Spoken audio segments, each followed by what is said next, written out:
The increasing order of reactivity among group 1 elements is. Down the group reactivity क्या हो रही है, increase हो रही है। क्यों इंक्रीज होती है, क्योंकि डाउन द ग्रुप इनकी इलेक्ट्रॉन लूज करने की टेंडेंसी बढ़ जाती है, इसलिए इंक्रीज होती है। Whereas among group 17 elements जो रिएक्टिविटी ऑर्डर है वो ये है, इसको एक्सप्लेन करना है। Fluorine more than, chlorine more than, bromine more than iodine. Why is it so, ये पूछा है। ठीक है, चलो देखो। Group 1 atoms are electropositive in nature. मतलब हो क्या रहा है, ग्रुप 1 की रिएक्टिविटी तो डाउन द ग्रुप क्या हो रही है, इंक्रीज हो रही है, लेकिन ग्रुप 17 की reactivity down the group decrease हो रही है। ऐसा क्यों हो रहा है ये पूछा गया है आपसे। क्वेश्चन क्लियर है? तो देखो, रीजन ये है कि इनकी रिएक्टिविटी का रीजन अलग है। जो ग्रुप 1 है वो रिएक्ट करता है, तो इलेक्ट्रॉन गेन करता है, इलेक्ट्रॉन लूज करता है, तो लूज करता है। तो lithium, sodium, potassium, rubidium, caesium, down the group ionisation energy क्या होगा, डिक्रीज होगा ना, डिक्रीज होगा। तो इलेक्ट्रॉन लूज करना डाउन द ग्रुप क्या होगा, आसान हो जाएगा, तो रिएक्टिविटी बढ़ जाएगी। फर्स्ट का आंसर तो आ गया। देखो, group 1 atoms are electropositive in nature, they react by losing an electron, वो इलेक्ट्रॉन लूज करके रिएक्ट करते हैं। Down the group electron moves farther away from nucleus and nuclear pull on electron decreases, hence it is easier to remove. As losing electron becomes easier down the group, reactivity जो है वो ये order है। Clear? Next, group 17 elements react by gaining an electron and are reduced to halides as follows. Group 17 elements कैसे react करते हैं, electron gain करते हैं ऐसे, तो इलेक्ट्रॉन गेन करके 2x माइनस बन गया एक्वस गैस। एक्चुअली यहाँ ब्रोमीन और आयोडीन, तो ब्रोमीन लिक्विड होता है रूम टेम्परेचर पे, आयोडीन सॉलिड होता है रूम टेम्परेचर पे। F2 और Cl2 गैस होता है रूम टेम्परेचर पे, याद रखना है यार। Br2 रूम टेम्परेचर पे लिक्विड होता है, I2 रूम टेम्परेचर पे सॉलिड होता है। पर मैंने जनरली यहाँ गैस लिख लिया, जस्ट एक जनरल लिखने के लिए गैस लिख लिया। ठीक, तो देखो जितनी आसानी से ये वाली रिएक्शन हो जाएगी उतना ही ये रिएक्टिव ज्यादा होगा, सिंपल बात है। ठीक है ना? अच्छा, more is ease of above reaction, more is reactivity of above reduction. ये रिडक्शन है, रिडक्शन मतलब गेन ऑफ इलेक्ट्रॉन्स, ये इलेक्ट्रॉन गेन कर रहा है ना, so this is reduction reaction. जितना आसानी से रिडक्शन रिएक्शन ये हो जाएगा उतना रिएक्टिविटी क्या होगी, ज्यादा होगी। A reaction becomes favourable. अब ना हमको कुछ फैक्टर्स पता होने चाहिए। कोई भी रिएक्शन फेवरेबल मतलब कितनी ज्यादा होने की टेंडेंसी है उसकी, वो किस बात पे डिपेंड करती है, वो डिपेंड करती है उस रिएक्शन में कितनी एनर्जी रिलीज हो रही है। हम थर्मोडायनेमिक्स पढ़ेंगे ना, उसमें हम देखेंगे दो फैक्टर होते हैं, एक एनर्जी, एक एंट्रोपी। यहाँ पे ना सारा का सारा चीजें एक्वस या एक्वस में ही है, तो यहाँ पे एंट्रोपी उतना इफेक्ट नहीं करता एक्वस मीडियम में, तो एनर्जी लेके ही हम बात कर लेंगे। ठीक है, if energy is to be supplied in a reaction then reaction is not favourable. ये एक सिंपल रूल है। अगर आप किसी रिएक्शन में एनर्जी कंज्यूम हो रही है तो वो होना नहीं चाहेगी, क्योंकि एनर्जी कहां से लाएगा वो। अगर एनर्जी सप्लाई करनी पड़ रही है तो रिएक्शन नहीं होती, और अगर उस रिएक्शन में एनर्जी रिलीज होती है तो रिएक्शन वो अपने आप हो जाती है। फैक्टर समझ में आ गया? अब हमको देखना पड़ेगा कि ये रिएक्शन होने में कौन कौन से एनर्जी चेंजेस अवे हो रहे हैं। तो ये रिडक्शन है वो 3 स्टेप में होती है। देखो, पहला, अगेन ब्रोमीन और आयोडीन के लिए तो और भी लगेंगे, सब्लिमेशन एंथैल्पी भी लगेगी, पर मैं वो नहीं ले रहा, फिलहाल सिर्फ गैस से चल रहे हैं। पहला, dissociation of X2 to 2x, this process is endothermic. जैसे क्लोरीन है, FF बॉन्ड है, इसको तोड़ के क्या बनाना पड़ेगा, F एटम अलग करने पड़ेंगे ना, ये बॉन्ड तोड़ना पड़ेगा। सिंपल बात है, बॉन्ड तोड़ोगे तो एनर्जी देनी पड़ेगी, पेंसिल को तोड़ोगे तो एनर्जी देनी पड़ेगी ना। तो ये है 2x2 gas to 2x gas, तोड़ लिया। एनर्जी जब देनी पड़ती है डेल्टा एच क्या होता है, पॉजिटिव होता है, तो देनी पड़ेगी energy. This step is endothermic. तो ये फेवरेबल हुआ या अनफेवरेबल हुआ, अनफेवरेबल हो गया। Bond dissociation energy order of halogens is this, ये बॉन्ड डिसोसिएशन एनर्जी होता है, ये याद रखना, Cl2 Br2 F2 I2, ये ऑर्डर होता है बॉन्ड डिसोसिएशन का। ठीक है ना? ये भी एक एक्सप्लेनेशन अलग से है, मैं बता देता हूं। देखो, फ्लोरीन, क्लोरीन, ब्रोमीन, आयोडीन, ये है ना बॉन्ड। बॉन्ड जितना लंबा उतना तोड़ना आसान होगा। इसके बेसिस पे बॉन्ड डिसोसिएशन क्या होनी चाहिए थी, ये होनी चाहिए थी ना। इसके बेसिस पे छोटा बॉन्ड मुश्किल है तोड़ना, पर एक्चुअल है क्या, फ्लोरीन जंप करके कहां चला गया, यहां चला गया। एक्चुअल तो ये ऑर्डर है। तो एक्सेप्शन क्या है, फ्लोरीन। क्यों एक्सेप्शन है फ्लोरीन, क्योंकि फ्लोरीन बहुत ज्यादा छोटा है। इसके पास ऐसे इलेक्ट्रॉन ये भी है जिसने बॉन्ड नहीं बनाया, इसको लोन पेयर कहते हैं। ये वाला इलेक्ट्रॉन भी है जिसने बॉन्ड नहीं बनाया, ये बहुत छोटा है, तो ये रिपेल करने लगते हैं आपस में ऐसे। ये इलेक्ट्रॉन आपस में रिपेल करते हैं तो तोड़ना आसान हो जाता है। बहुत छोटा है फ्लोरीन तो रिपल्शन ज्यादा हो जाती है, तो इसलिए बॉन्ड एनर्जी उसकी कम हो जाती है। हाँ, क्लोरीन क्या है, ये रिपल्शन नहीं इतनी है, ये इलेक्ट्रॉन दूर है, तो इलेक्ट्रॉन दूर है तो रिपल्शन उतना डोमिनेट नहीं करता। ठीक है, तो ये एक्सेप्शन आ गया। तो ये बॉन्ड डिसोसिएशन एनर्जी है इसका। lesser is bond dissociation energy, easier is its dissociation, hence more is the reactivity. So ease of dissociation of halogens ये है, सबसे ज्यादा तोड़ना आसान I2 फिर F2 ये। तो सिर्फ बॉन्ड एनर्जी के बेसिस पे तो रिएक्टिविटी ऑर्डर ये होना चाहिए था। ठीक है, चलो आगे आगे देखते हैं। इलेक्ट्रॉन गेन इंथैल्पी, अब क्या होगा, X गैस इलेक्ट्रॉन गेन करके X माइनस एन आयन बन जाएगा। ठीक है, और हम जानते हैं इलेक्ट्रॉन अफिनिटी का ऑर्डर क्या होता है, ये होता है, ये हम जानते हैं नहीं जानते, अगेन फिर से मैं एक्सप्लेन करता हूं। Electron affinity down the group क्या होती है, इट डिक्रीजेस। तो उसके बेसिस पे क्या होना चाहिए था ऑर्डर, इलेक्ट्रॉन अफिनिटी का ऑर्डर उसके बेसिस पे ये होना चाहिए था। बट क्लोरीन की इलेक्ट्रॉन अफिनिटी क्लोरीन से क्या होती है, कम होती है। क्या रीजन है, क्लोरीन एक्सट्रीमली स्मॉल है, एक्सट्रीमली स्मॉल है। 7 इलेक्ट्रॉन बहुत क्राउडेड जगह पे, एक और इलेक्ट्रॉन जब आप इसमें ऐड करोगे it faces inter electronic repulsion, इसलिए उसकी अफिनिटी थोड़ी सी कम हो जाती है क्लोरीन से। This is the overall order. ठीक है, more is electron affinity, easier is this step. यहां पे तो एनर्जी रिलीज हो रही है ना, जितनी ज्यादा इलेक्ट्रॉन अफिनिटी होगी उतनी इन दोनों में अट्रैक्शन होगी, उतनी एनर्जी रिलीज होगी। इसलिए ये स्टेप होने की जो टेंडेंसी है वो ये है। ठीक है, थर्ड स्टेप है हाइड्रेशन। देखो ये जो आप रिएक्शन कर रहे हो पानी में कर रहे हो, एक्वस मीडियम में कर रहे हो, तो हाइड्रेशन भी हो जाएगी। ये है हाइड्रेशन, ये समझो क्या है, F माइनस बन गया, F माइनस गैस है, इसको पानी में डाल दो तो क्या होगा ना, ये नेगेटिव पानी के ऊपर ना ऐसे, पानी पोलर होता है, हाइड्रोजन के ऊपर पार्शियल पॉजिटिव चार्ज होता है, ऑक्सीजन के ऊपर पार्शियल नेगेटिव।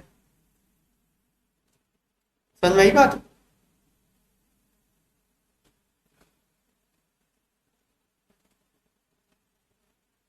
क्लियर है। ये ना अभी हम अगले चैप्टर में केमिकल बॉन्डिंग पढ़ेंगे तो क्लियर और हो जाएगा। हाइड्रोजन के ऊपर पार्शियल पॉजिटिव, ऑक्सीजन के ऊपर पार्शियल नेगेटिव। तो अब हाइड्रोजन जो है फ्लोरीन को घेर लेगा ना आके, यस और नो। तो ये this is like mini bond formation, इस प्रोसेस को हम कहते हैं हाइड्रेशन। पानी घेर ले आके तो कहते हैं हाइड्रेशन। तो ये मिनी बॉन्ड फॉर्मेशन की तरह हो गया, बॉन्ड फॉर्म होगा तो एनर्जी रिलीज होगी। तो अगर हाइड्रेशन होती है तो एनर्जी रिलीज होती है। अब देखो पानी कितना घेरेगा, जितनी चार्ज डेंसिटी ज्यादा होगी उतना पानी ज्यादा घेरेगा। F माइनस Cl माइनस बड़ा है, Br माइनस और बड़ा है, I माइनस उससे भी ज्यादा बड़ा है। तो सबसे ज्यादा हाइड्रेशन किसकी होगी, F माइनस की, क्योंकि छोटा है तो चार्ज डेंसिटी ज्यादा है। क्लियर है बातें। तो इसलिए हाइड्रेशन के बेसिस पे एनर्जी रिलीज का ऑर्डर ये होगा, F minus more than Cl minus more than Br minus more than I minus. Clear है। और फिर जितनी ज्यादा एनर्जी रिलीज होगी उतना स्टेप आसान हो जाएगा। तो हाइड्रेशन के बेस पे ऑर्डर क्या है, ये है। तो तीनों एनर्जीज का कौन कौन सी, एक तो बॉन्ड एनर्जी का ऑर्डर, बॉन्ड एनर्जी क्या बोलता है, क्या होना चाहिए, Cl2 more than Br2 more then F2 more then I2। Bond energy बोलता है कि रिएक्टिविटी ऑर्डर ये होना चाहिए। इलेक्ट्रॉन गेन एंथैल्पी बोलता है रिएक्टिविटी ऑर्डर ये होना चाहिए, ये बोलता है ना। और हाइड्रेशन एनर्जी बोलता है रिएक्टिविटी ऑर्डर ये होना चाहिए। करेक्ट।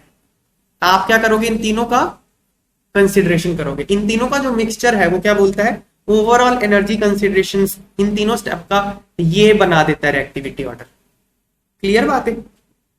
फिर क्या, अब ये बात ना आप क्लास 12 इलेक्ट्रोकेमिस्ट्री में पढ़ोगे, पर मैंने यहाँ रेफरेंस के लिए लिख दिया है आपके लिए। ये जो तीनों एनर्जीज का क्लब्ड एक चीज होता है, वो होता है रिडक्शन पोटेंशियल। रिडक्शन पोटेंशियल, ये रिडक्शन ही हो रही है ना, इसका पोटेंशियल फ्लोरीन के लिए कितना है 2.87, क्लोरीन के लिए कितना है 1.36, ब्रोमीन के लिए 1.09, आयोडीन के लिए 0.54। मतलब ये रिएक्शन के होने की टेंडेंसी सबसे ज्यादा है, पोटेंशियल सबसे ज्यादा है। तो रिडक्शन पोटेंशियल जितना ज्यादा होगा रिडक्शन उतनी ज्यादा आसान होगी। तो रिडक्शन पोटेंशियल के डाटा से भी हमको पता चल रहा है कि ऑर्डर ऑफ रिएक्टिविटी ये है, F2 more than Cl2 more than Br2 more than. Clear होगी बात? नेक्स्ट क्वेश्चन बहुत अच्छा question. The first and second ionisation enthalpies in kilojoule per mole and electron gain enthalpy of few elements are given below. आपको कुछ elements दिए हुए हैं, ठीक है, इनकी first ionisation enthalpy, second ionisation enthalpy और इलेक्ट्रॉन गेन एंथैल्पी आपको गिवन है। आपको बताना है, देखो अच्छा ये है क्वेश्चंस कुछ, लीस्ट रिएक्टिव मेटल, ये कुछ क्वेश्चंस हैं, ठीक है, तो हम एक एक करके टिकअप करते हैं इनको। मैं आपको यही एक्सप्लेन कर देता हूं सारा, इसी टेबल पे एक्सप्लेन कर देता हूं सारा। फर्स्ट क्वेश्चन है लीस्ट रिएक्टिव एलिमेंट, इनमें से लीस्ट रिएक्टिव एलिमेंट कौन है 1 से लेके 6 में। देखो लीस्ट रिएक्टिव, अब इसकी आयोनाइजेशन एनर्जी कितनी ज्यादा है, मतलब इसमें से इलेक्ट्रॉन निकालना बहुत मुश्किल है, और इसकी इलेक्ट्रॉन गेन एंथैल्पी क्या है, पॉजिटिव है, मतलब इसको इलेक्ट्रॉन देना भी मुश्किल है, ना तो इलेक्ट्रॉन लेना चाहता है ना इलेक्ट्रॉन ये देना चाहता है। ये नोबल गैस है, एक्चुअली ये हीलियम है, मुझे इसके डाटा से चल रहा है पता। मैंने ना ये 4 चीजें याद कर रखी हैं, लिथियम, बेरिलियम, फ्लोरीन, नियॉन, इनकी ना मैंने आयोनाइज एनर्जी याद कर रखी है, मुझे इससे क्वेश्चन करने में आसानी हो जाती है। लिथियम की 520 होती है, बेरिलियम की 899 है, फ्लोरीन की 1681 है, नियॉन की 2080 किलोजूल पर मोल में है। ये इनकी फर्स्ट आयोनाइजेशन एंथैल्पीज है। ओके, हल्का सा आइडिया रखने से आसान हो जाता है, पर फिर भी देखते हैं।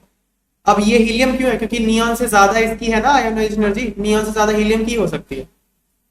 तो खैर एनीवेज, ये जो एलिमेंट 5 है ना तो इलेक्ट्रॉन गेन करना चाहता है ना इलेक्ट्रॉन लूज करना चाहता है, इसलिए लीस्ट रिएक्टिव एलिमेंट है। तो ए पार्ट का आंसर ये आ गया, दिस इज ए।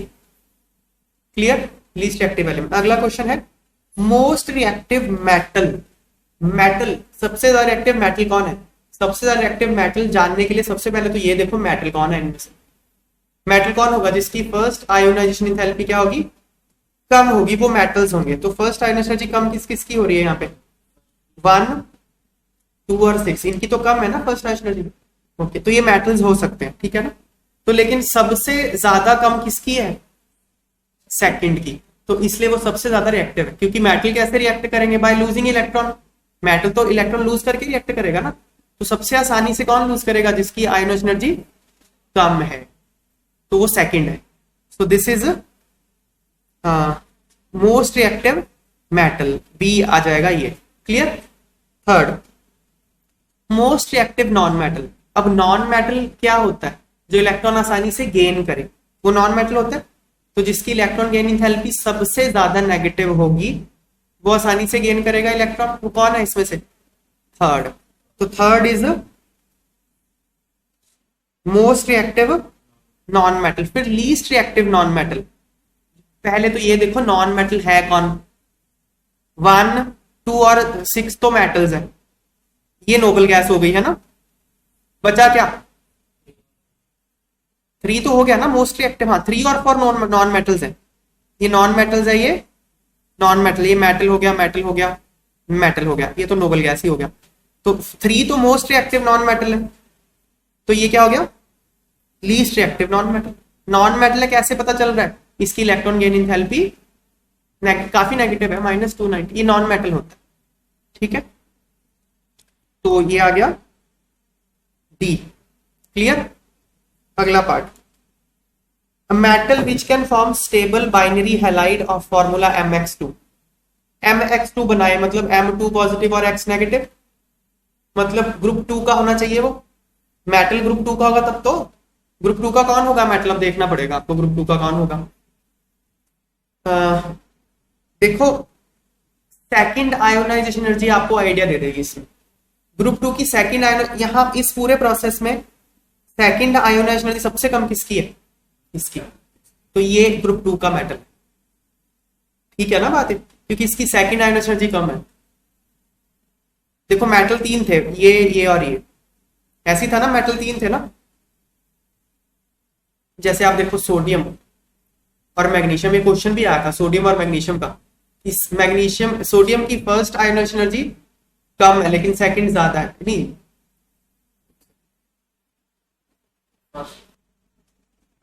सोडियम की फर्स्ट कम है सेकंड ज्यादा है, क्वेश्चन आया था ना। सोडियम की इलेक्ट्रॉनिक कॉन्फ़िगरेशन क्या होती है, नियॉन 3s1, मैग्नीशियम की नियॉन 3s2। क्वेश्चन आया था ना, अगर आप एक इलेक्ट्रॉन निकालोगे तो सोडियम आसानी से दे देगा, क्यों, क्योंकि वो नियॉन बन जाएगा। इसमें से एक निकालोगे तो नियॉन 3s1, तो किससे निकालना आसान है, सोडियम से। First ionisation energy of sodium is lower than that of magnesium. लेकिन अगर आप सेकंड इलेक्ट्रॉन निकालोगे तो नियॉन से निकाल रहे हो, बहुत मुश्किल है, बहुत मुश्किल है। तो सेकंड आयोनाइजेशन एनर्जी जो है वो ग्रुप 1 के मेटल्स की बहुत हाई होने वाली है, ग्रुप 2 के मेटल्स की लो होगी, क्योंकि इसको निकालोगे अगर आप तो ये आसानी से दे देगा। तो लो किसकी है, ये लो है ना, ये तो हाई हो गए, बहुत ज्यादा हाई हो गए देखो। तो ये लाइकली टू बी ग्रुप 1, ये दोनों ग्रुप 1 के मेटल्स हैं, ये ग्रुप 2 का मेटल है। सो बाइनरी हैलाइड कौन बनाते हैं ग्रुप 2 के, तो 6th आंसर आएगा E part. Clear. F, the metal which can form predominantly stable covalent halide of formula mx। अच्छा अब देखो इन दोनों में से कोवलेंट हैलाइड, पहले तो mx बनाना है आपने, पहले क्या बनाना है, mx बनाना है। अब mx कौन बनाता है ग्रुप 1 का, mx मतलब m पॉजिटिव और x negative. So both these appear to be group 1 elements, क्योंकि इनकी सेकंड फर्स्ट आयोनाइजेशन कम है, सेकंड बहुत ज्यादा हो रही है, तो ये ग्रुप 1 कहते हैं, दोनों ही बनाएंगे mx। पर उसने बोला कोवलेंट हैलाइड, देखो दोनों ही mx बनाएंगे, लेकिन कोवलेंट ज्यादा पता कौन बनाता है, लिथियम बनाता है। ये आंसर इसका 1 आएगा, ये मैं इसको एक्सप्लेन करता हूं। 1 ये आएगा, F1 के साथ आएगा। पहले बात तो बचा ही सिर्फ F, B तो आ गया था, बचा ही सिर्फ F, तो F तो हो गया। कंफ्यूजन ये होती है कि भाई ये क्यों नहीं आया F के साथ, 1 ही क्यों आया, क्योंकि mx तो ये भी बना सकता था। ठीक है बात, ये फजान रूल है, ये अभी हमने पढ़ा नहीं है पर मैं फिर भी एक्सप्लेन कर देता हूं। देखो लिथियम क्लोराइड और सोडियम क्लोराइड, ओके, ये आयनिक है या कोवलेंट है ये देखना पड़ेगा हमको, ये फजान रूल की बात है। ओके देखो this is lithium plus Cl minus, यही है ना, this is sodium plus, sodium थोड़ा सा बड़ा होगा, मतलब लिथियम से थोड़ा सा बड़ा होगा ना, Cl माइनस उतना ही है। ओके अब क्या करेगा ना, ये जो पॉजिटिव, ये इलेक्ट्रॉन क्लाउड है, ये क्या है, इलेक्ट्रॉन क्लाउड, ये इलेक्ट्रॉन क्लाउड है ना, इलेक्ट्रॉन क्लाउड को ये पॉजिटिव चार्ज अट्रैक्ट नहीं करेगा, करेगा ना अट्रैक्ट, तो ये ना इसको इलेक्ट्रॉन क्लाउड को डिस्टॉर्ट कर देता है, ऐसे अपनी तरफ खींच लेता है, डिस्टॉर्ट कर देता है। ये भी अपनी तरफ खींच के थोड़ा सा डिस्टॉर्ट कर देगा। कौन ज्यादा खींचेगा बताओ, लिथियम प्लस या सोडियम प्लस, लिथियम प्लस ज्यादा खींचेगा क्योंकि इसकी चार्ज डेंसिटी, मोर चार्ज डेंसिटी, तो वो ज्यादा खींचेगा। इसको बोलते हैं पोलराइजेशन, जिस कैटायन की चार्ज डेंसिटी ज्यादा होती है वो पोलराइजेशन ज्यादा करता है। तो मतलब इलेक्ट्रॉन क्या हो गए, शेयर हो रहे हैं, this is just like sharing of electrons. देखो इलेक्ट्रॉन Li प्लस और Cl माइनस अलग अलग था तो इलेक्ट्रॉन ट्रांसफर हुए पड़े थे पूरे। अब क्या हो गया, इलेक्ट्रॉन ये अपनी तरफ खींच रहा है, मतलब इलेक्ट्रॉन शेयर करने की कोशिश कर रही है। समझ में आ रही है बातें, नहीं समझ में आ रही बातें। देखो lithium atom, chlorine atom, LiCl बना कैसे, लिथियम ने एक इलेक्ट्रॉन इसको ट्रांसफर किया तो Li प्लस और Cl माइनस ऐसे ही बना ना, तो ये तो हो गया ट्रांसफर ऑफ इलेक्ट्रॉन। लेकिन अब Li प्लस बोल रहा है वापस कर, शेयरिंग कर, यही हो गया ना, शेयरिंग हो गई तो क्या हो गया, कोवेलेंट कैरेक्टर आ गया। जितना ज्यादा ये डिस्टॉर्शन होगा उतनी ज्यादा शेयरिंग हो जाएगी, उतना ज्यादा कोवेलेंट कैरेक्टर हो जाएगा। समझ में आई बात। तो जिसका साइज छोटा उतना उसका कोवेलेंट कैरेक्टर उतना ज्यादा। अब अगर ये दोनों ग्रुप 1 के हैं तो इनमें से छोटा कौन होगा, 520 और 419, जिसकी आयोनाइजेशन एनर्जी ज्यादा है वो छोटा होगा ना, क्योंकि वो ऊपर होगा। तो कोवेलेंट कौन बनाएगा, 521। समझ में आ गई बात है। एफ प्रीडोमिनेंटली कोवेलेंट बोल दिया उसने, तो एफ आ गया। क्लियर होगी बात है। नेक्स्ट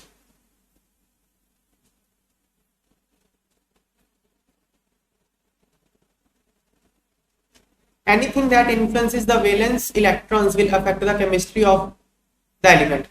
ऑब्वियस बात है, वैलेंस इलेक्ट्रॉन्स को जो जो चीजें अफेक्ट करेंगी वो रिएक्टिविटी को अफेक्ट करेंगे एलिमेंट के। Which of the following factors does not affect the valence shell, इनमें से कौन सा फैक्टर वैलेंस शेल को अफेक्ट नहीं करता? प्रिंसिपल क्वांटम नंबर करता है, बताओ मुझे। इलेक्ट्रॉन फर्स्ट शेल में है, इलेक्ट्रॉन सेकंड शेल में है, इलेक्ट्रॉन थर्ड शेल में है, क्या इससे रिएक्टिविटी का फर्क पड़ेगा? पड़ेगा ही पड़ेगा भाई। तो करता है valence quantum number. Nuclear charge करता है, न्यूक्लियर चार्ज भी करता ही है, कितने प्रोटॉन्स है वो करता ही है। Number of core electrons, number of core electrons भी करता है। इलेक्ट्रॉन्स कितने हैं कोर, करता है ना। शील्डिंग उतनी बढ़ जाएगी, जितने कोर इलेक्ट्रॉन्स होंगे उतनी शील्डिंग बढ़ जाएगी, तो करेगा। न्यूक्लियर मास नहीं करता, तो आंसर इज सी।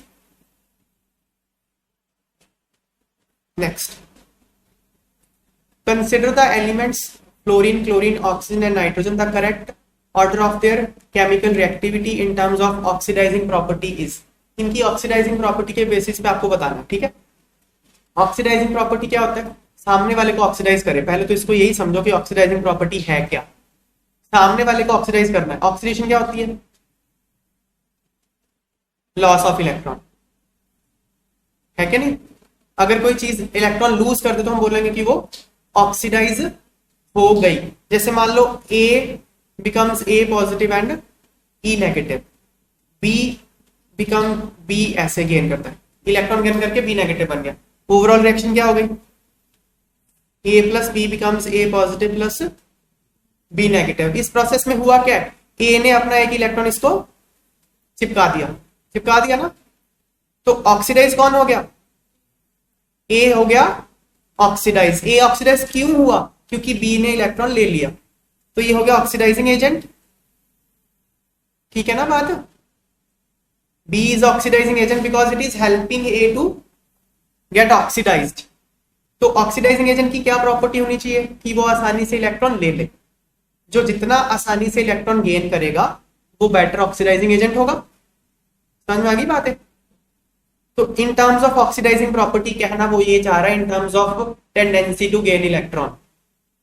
समझ में आई बात है? जो आसानी से इलेक्ट्रॉन गेन करेगा वो ज्यादा अच्छा ऑक्सीडाइजिंग एजेंट होगा। So tendency to gain electron increases from left to right, यही होता है ना। जब पीरियड में लेफ्ट टू राइट जाते हो तो इलेक्ट्रॉन गेन करने की टेंडेंसी तो बढ़ जाती है ना, इसलिए oxidising character of elements increases from left to right.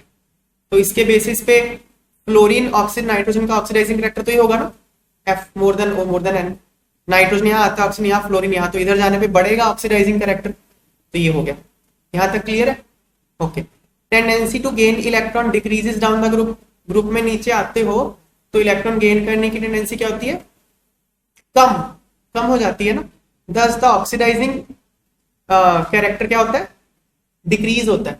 तो इसलिए fluorine is more oxidising than chlorine. ये हमने ऊपर इलेक्ट्रॉन पोटेंशियल में भी देखा था, फ्लोरीन का इलेक्ट्रॉन पोटेंशियल इससे ज्यादा है क्लोरीन से।